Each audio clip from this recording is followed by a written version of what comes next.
Salut à tous et bienvenue sur ma chaîne éducative. Dans cette vidéo, je vous propose un sujet d'examen et une expression écrite inspirée de Le dernier jour d'un condamné pour vous aider à mieux comprendre l'œuvre et à réussir vos devoirs. Restez avec moi jusqu'à la fin pour découvrir des conseils précieux et des exemples concrets.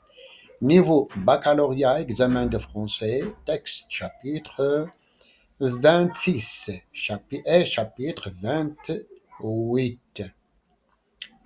27. Je répète, le chapitre 26 et chapitre 27 du roman Le dernier jour d'un condamné. Le texte. Je lis le texte. Il est 10 heures. Oh, ma pauvre petite fille, encore 6 heures, et je serai mort. Je serai quelque chose d'un monde qui traînera sur la table froide des amphithéâtres, une tête qu'on moulera d'un côté, un tronc qu'on disséquera de l'autre. Puis, de ce qui restera, on, on en mettra plein une bière et le tout ira à clamart.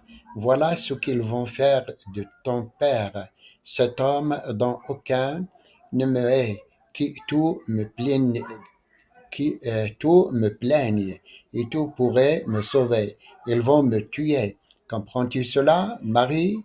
Me tuer de sang-froid en cérémonie pour le bien de la chose. Ah, grand Dieu, pauvre petite, ton père qui t'aimait tant, ton père qui baisait ton petit cou blanc et parfumé, qui passait la main sans cesse dans les boucles de tes cheveux, comme sur de la soie, qui prenait ton joli visage rond dans sa main, qui te faisait sauter sur ses genoux, et le soir joignait tes deux petites mains pour prier Dieu, qui est ce qui te fera tout cela maintenant, qui est qui est-ce qui t'aimera?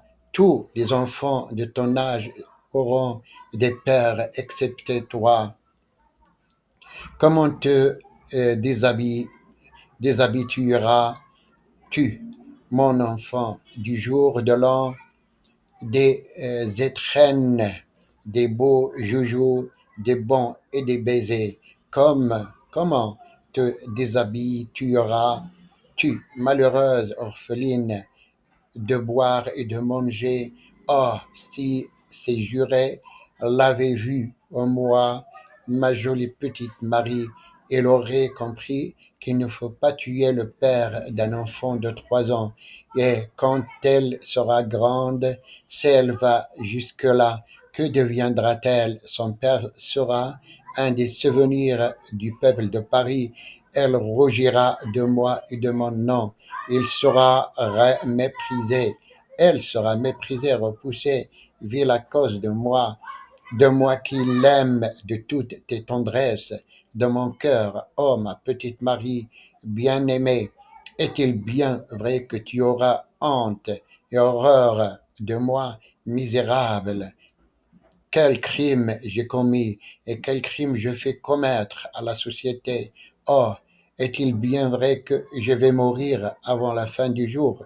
Est-il bien vrai que c'est moi, ce bruit sourd de cris que j'entends au dehors, ce flot de peuple joyeux qui déjà se hâte sur les quais, ces gendarmes qui s'apprêtent dans leur caserne, se prêtent en robe noire, cet autre homme aux mains rouges, c'est pour moi, c'est moi qui vais mourir, moi le même qui est ici, qui vit, qui se meut, qui respire, qui est assis à cette table, laquelle ressemble à une autre table et pourrait bien être ailleurs.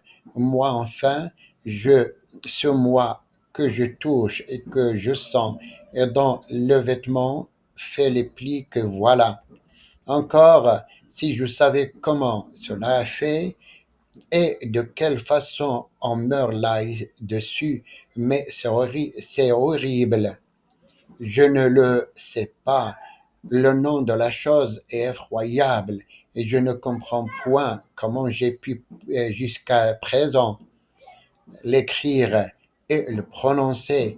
La combinaison de ces 10 lettres, leur aspect, leur physionomie est bien faite pour réveiller une idée épouvantable, et le médecin de malheur qui a inventé la chose avait un nom prédestiné. L'image que j'y attache à ce mot hideux et vague, indéterminé, est d'autant plus sinistre. Chaque syllabe est comme une pièce de la machine. J'en construis et j'en démolis sans cesse dans mon esprit la monstrueuse charpente.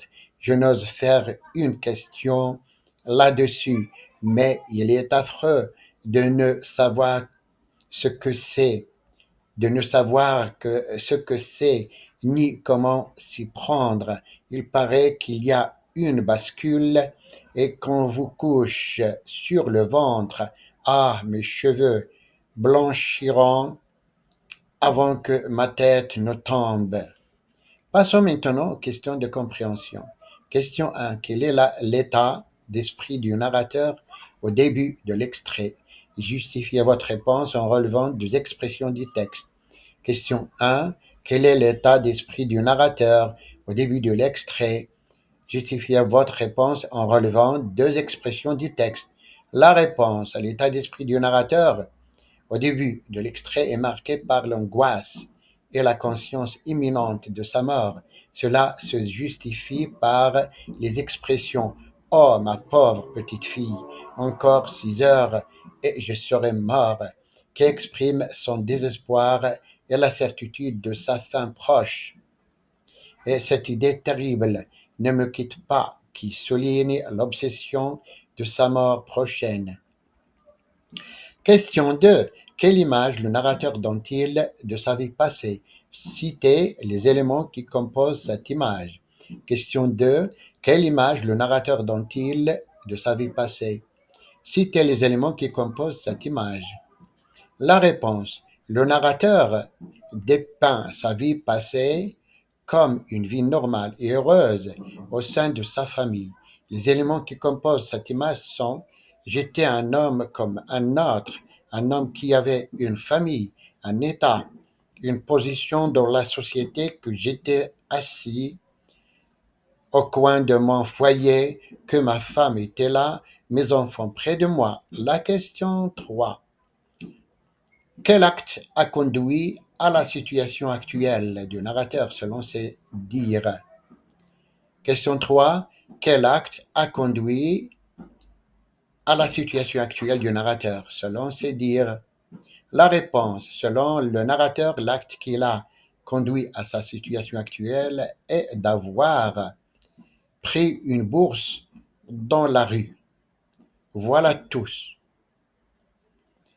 Une bourse vide, une misérable bourse perdue par un pauvre. Question 4. Quelle question rhétorique le narrateur pose-t-il concernant la justice? Quel sentiment cette question révèle-t-elle? Question 4. Quelle position rhétorique le narrateur pose-t-il concernant la justice? Quel sentiment cette question révèle-t-elle? La réponse. La question rhétorique que pose le narrateur est m'assassineront-ils pour avoir pris de l'argent? Cette question révèle un sentiment d'injustice et d'absurdité face à la disproportion entre son acte, le vol d'une bourse vide, et la sentence à laquelle il est condamné, la mort. Question 5. Que redoute le narrateur à la fin de l'extrait concernant son exécution? Réponse question 5. Que redoute le narrateur à la fin de l'extrait concernant son exécution? La réponse. À la fin de l'extrait, le narrateur redoute la manière dont l'exécution sera pratiquée, notamment le fait qu'il paraît qu'il y a une bascule et qu'on vous couche sur le ventre. L'exclamation Ah, mes cheveux blanchiront avant que ma tête ne tombe exprime sa, sa terreur et son angoisse face à cette procédure. Passons maintenant aux questions d'analyse et de langue. Question 6. Analysez l'emploi de la première personne du singulier dans cet extrait. Quel effet cela produit-il sur le lecteur? Question 6. Analysez l'emploi de la première personne du singulier dans cet extrait. Quel effet cela produit-il sur le lecteur? La réponse.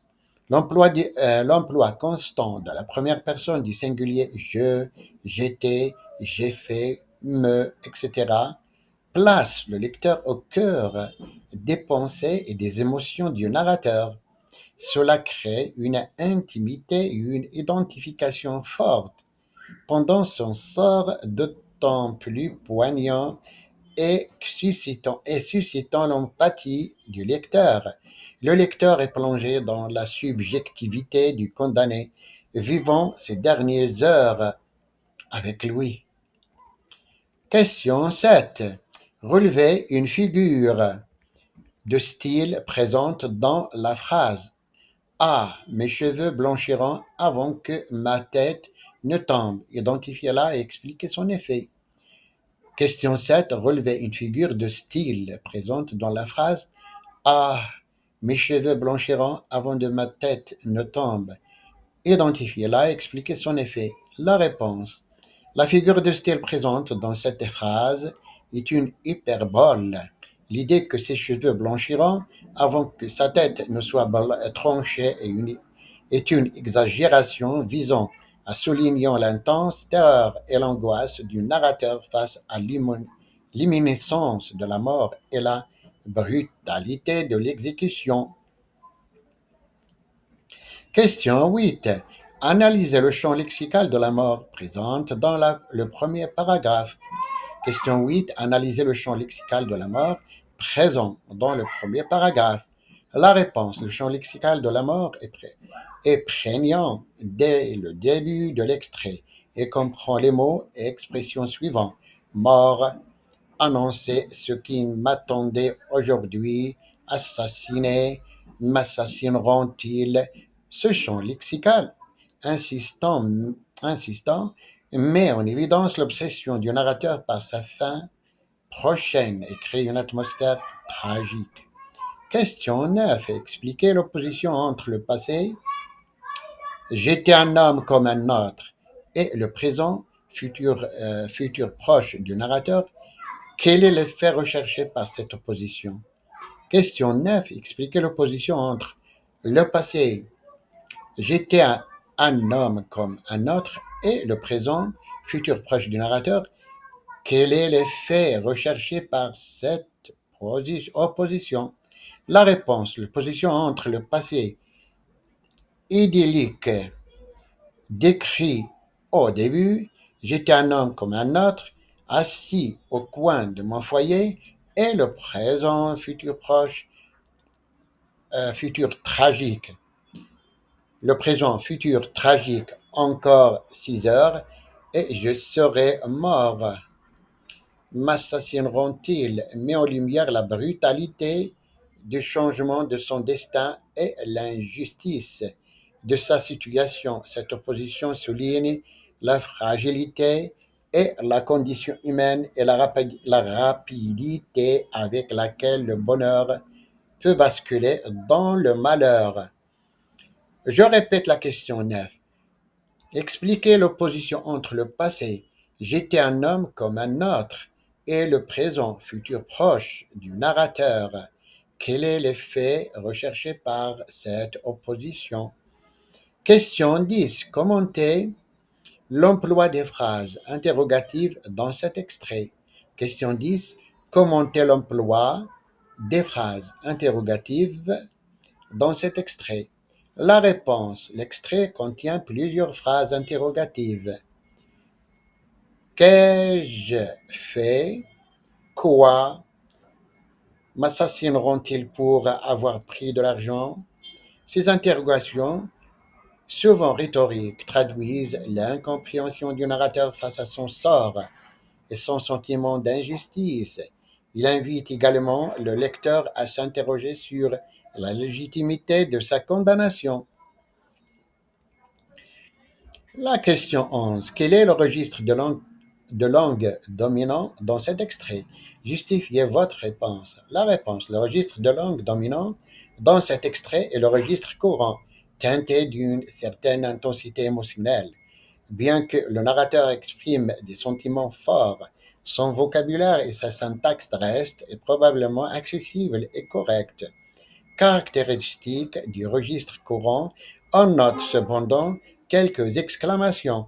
Oh, ma pauvre petite fille! Ah, qui marque son émotion. Question 12. Analysez l'emploi du pronom démonstratif 7 dans l'expression cette idée terrible. Qu'est-ce que cela révèle de l'état psychologique du narrateur? Question 12. Analysez l'emploi du pronom démonstratif 7 dans l'expression cette idée terrible. Qu'est-ce que cela révèle de l'état psychologique du narrateur?